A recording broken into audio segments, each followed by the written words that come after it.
Bonjour à chacun et bonjour à chacune, que le Seigneur vous encourage puissamment en cette journée, qu'il nous rappelle qu'il est le Dieu aussi des secondes fois.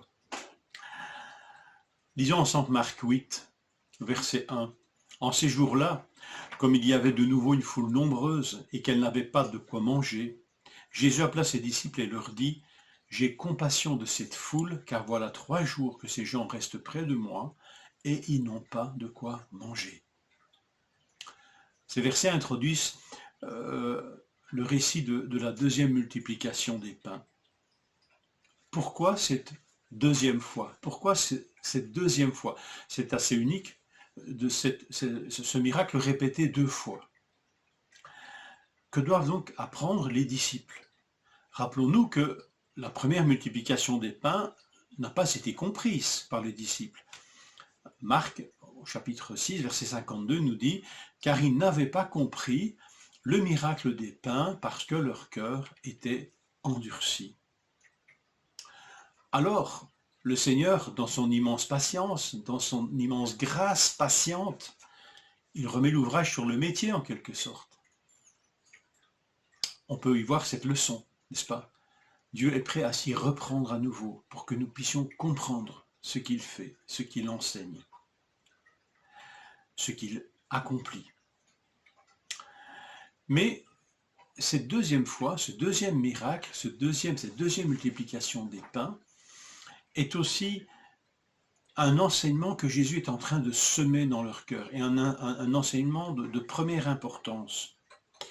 En fait, on va voir que ce que Jésus est en train de semer dans leur cœur, ils ne comprendront ces choses que plus tard, et Pierre en est d'ailleurs un excellent exemple. Pierre est l'un des disciples présents lors de cette seconde multiplication des pains, et on va voir qu'il mettra du temps lui aussi à comprendre ce que Jésus est en train de leur dire dans cette seconde multiplication.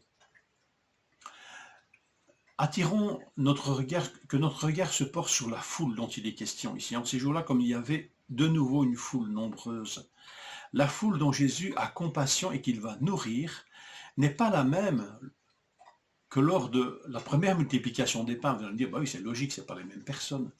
Mais il y a plus de différence que cela, en fait. Si vous lisez le chapitre 7 de Marc, vous rendrez compte que Jésus est dans la région de Tyr, de Sidon et de la Décapole, c'est-à-dire qu'il est hors d'Israël. Il est donc face à une foule non juive, une foule essentiellement païenne, alors que lors de la première multiplication des pains, c'était une foule essentiellement composée d'enfants d'Israël. Alors, Jésus donne ici à cette foule non juive plus que des miettes tombées d'une table. Rappelez-vous aussi le chapitre 7, la rencontre de Jésus avec cette femme non juive qui va lui demander de délivrer sa fille, et Jésus va lui dire une parole qui nous paraît dure. Jésus lui dit « Laisse d'abord les enfants se rassasier, car il n'est pas bien de prendre le pain des enfants et de le jeter aux petits chiens. » « Oui, Seigneur, lui répondit-elle, mais les petits chiens sous la table mangent les miettes des enfants. Ô femme, ta foi est grande.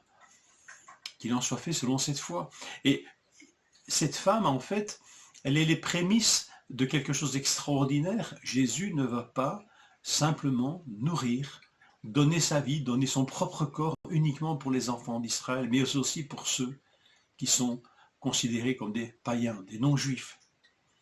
Et lors de cette seconde multiplication des pains, cette seconde multiplication vient un peu atténuer la dureté de cette parole que Jésus adresse à cette femme non juive. Et là, Jésus va, d'une manière éclatante, leur dire, cette foule composée de non juifs, elle est aussi l'objet de ma compassion.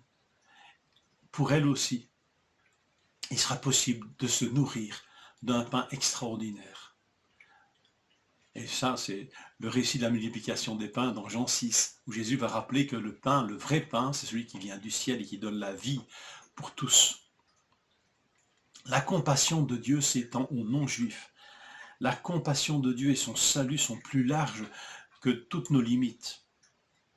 Alors Pierre, présent lors de cette seconde multiplication des pains, 2 ou 3 ans plus tard, il entendra Dieu lui dire une deuxième fois cette parole. Acte 10, verset 15. Et pour la seconde fois, la voix se fit entendre à lui, ce que Dieu a déclaré pur, ne le regarde pas comme impur. Et suite à cette vision, Pierre va comprendre qu'il doit annoncer l'évangile aux non-juifs. Vous savez que tout se tient. C'est lors d'une seconde fois que la parole de Dieu se fait entendre à Pierre et qui va finalement déterminer le salut des non-juifs. Béni soit Dieu pour toutes les secondes fois où il sème sa parole en nous, malgré un cœur dur, où il nous appelle, où sa compassion se manifeste tout à nouveau. Béni soit Dieu pour ce qu'il peut s'y reprendre à plusieurs fois pour nous convaincre, pour nous appeler, pour nous instruire. Donc ne nous décourageons pas. Dieu est le Dieu des secondes fois et plus si nécessaire. Et puis, rappelons-nous qu'ici, avec cette deuxième multiplication des pains, il y a des secondes fois qui nous ouvrent des espaces insoupçonnés de la grâce et de l'amour de Dieu. Béni soit le Seigneur, le Dieu des deuxièmes fois. Que le Seigneur vous bénisse.